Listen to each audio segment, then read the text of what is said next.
Good morning dear students. आज हम पढ़ेंगे पास्ट कंटिन्यूस टेंस।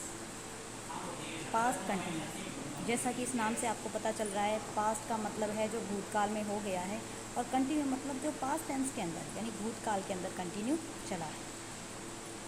अब पास्ट कंटिन्यूस के अंदर हम लोग सबसे पहले पढ़ेंगे इसके यूसेज यानी इसके उपयोग कहाँ होते हैं, किस प्रकार से इसके एग्जाम्पल्स जो है उसकी पहचान हम करेंगे। तो यूसेज में सबसे पहला आता है at that time, those days और वाई, यानी इसकी पहचान है वो कहाँ कहाँ पर है। एट दैट टाइम को याद रखेंगे, दोज डेज को याद रखेंगे और वाइल को याद रखेंगे। ये तीनों जो लेटर्स हैं, तीनों जो वर्ड्स हैं, ये पहचान कराएंगे कि जो टेंस हैं अगर किसी भी सेंटेंस में यूज हुआ है तो उसका टेंस पास्ट कंटिन्यू रहेगा। अब हम आगे बढ़ते हैं पास्ट कंटिन्यू टेंस की तरफ। तो पास्ट कंटिन्यूस के अंदर अब है सेंटेंस स्ट्रक्चर जो हमें आना चाहिए। सेंटेंस स्ट्रक्चर में सबसे पहले आता है अफर्मेटिव। अफर्मेटिव जो वाक्य बनेगा उसकी वर्ब क्या रहेगी, सबसे पहले सब्जेक्ट, फिर वाज या वर्ब, फिर वर्ब के साथ आईएनजी फॉर्म और ऑब्जेक्ट। यानी बेसिकली हमें पास्ट कंटिन्यूस की कौन सी वर्ब याद रखनी है, वाज या वर्ब प्लस वर्ब के साथ आईएनजी, इतना हमें याद होना चाहिए। अब हम इसके नेगेटिव सेंटेंस की तरफ बढ़ते हैं। तो इसका जो नेगेटिव सेंटेंस है इसमें आपको सिर्फ इतना याद रखना है कि जो फर्स्ट हेल्पिंग वर्ब होती है उसके बाद नॉट आता है। तो सबसे पहले आएगा सब्जेक्ट, फिर वॉज या वर्ब, फिर नॉट, फिर वर्ब के साथ आईएनजी फॉर्म, फिर ऑब्जेक्ट। अगला है इंटरोगेटिव सेंटेंस। इंटरोगेटिव जैसे आपको मैं पहले बता चुकी हूँ, इंटरोगेटिव सेंटेंस जो होता है वो हमेशा हेल्पिंग वर्ब से स्टार्ट होता है। तो सबसे पहले आएगा वॉज या वर्ब, फिर सब्जेक्ट, फिर वर्ब की फर्स्ट फॉर्म के साथ आईएनजी फॉर्म जोड़ देंगे, फिर ऑब्जेक्ट और क्वेश्चन मार्क रहेगा। नेक्स्ट है नेगेटिव इंटरोगेटिव सेंटेंस, यानी इसमें नॉट भी होता है और क्वेश्चन मार्क भी होता है। तो वॉज या वर्ब से सेंटेंस स्टार्ट होगा, फिर आएगा हमारा सब्जेक्ट, फिर नॉट, वर्ब की फर्स्ट फॉर्म के साथ आईएनजी फॉर्म, फिर ऑब्जेक्ट और क्वेश्चन मार्क। ये सारे टाइप मैंने आपको बता दिए। अब आपको मेन जो याद रखना है वो चीज़ क्या है, पास्ट कंटिन्यू की आपको वर्ब याद रखनी है।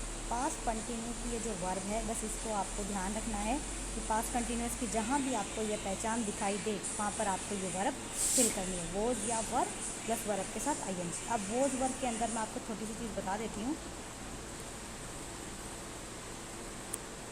कि वॉज का यूज़ होता है वो हमेशा सिंगुलर नाउन के या प्रोनाउन के साथ होता है और वर्ब के साथ हमेशा प्लूरल नाउन या प्रोनाउन रहता है। तो याद रखें, सिंगुलर के साथ वॉज लगाएं और प्लूरल के साथ वर्ब लगाएं।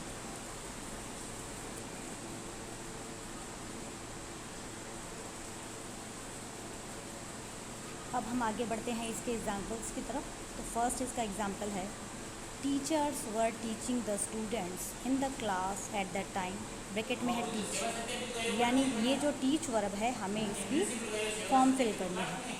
तो यहाँ पे ध्यान रखें, सबसे पहले जो भी सेंटेंस दिया है ब्रैकेट में जो टीच वर्ब है उसकी ही फॉर्म हमें फिल करनी है। अब इसकी पहचान क्या देखेंगे, एट दैट टाइम।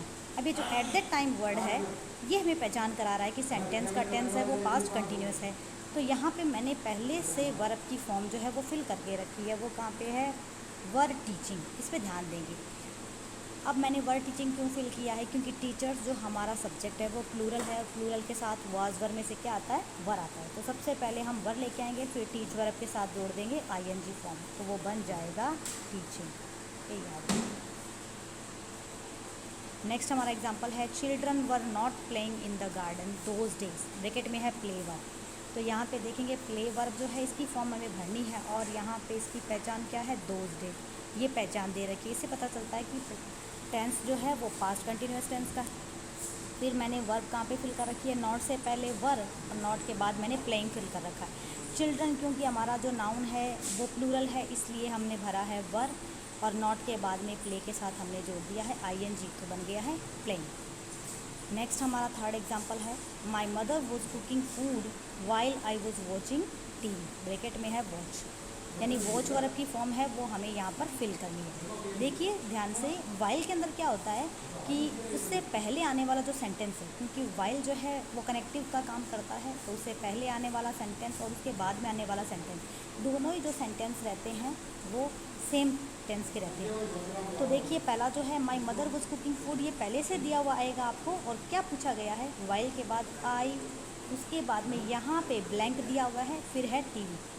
तो हमने वॉच वर्ब की फॉर्म यहाँ पे भरी है। अब देखिए आपके मन में क्वेश्चन उठेगा कि वाइल से हमें पहचान हो गई कि टेंस है वो पास्ट कंटिन्यूस टेंस का है। आई के साथ, आई को हम प्लूरल मानते हैं, आई के साथ वाज क्यों आया हुआ है, वर्ग क्यों नहीं आया हुआ है? तो याद रखें आई के साथ हमेशा वाज का यूज़ करना है, क्योंकि अगर आप आई के साथ वर्ग का यूज़ करते हैं तो उससे हमारी जो सेंटेंस की कंडीशन है वो इम्प्रॉबेबल हो जाती है, जो काल्पनिक बन जाती है।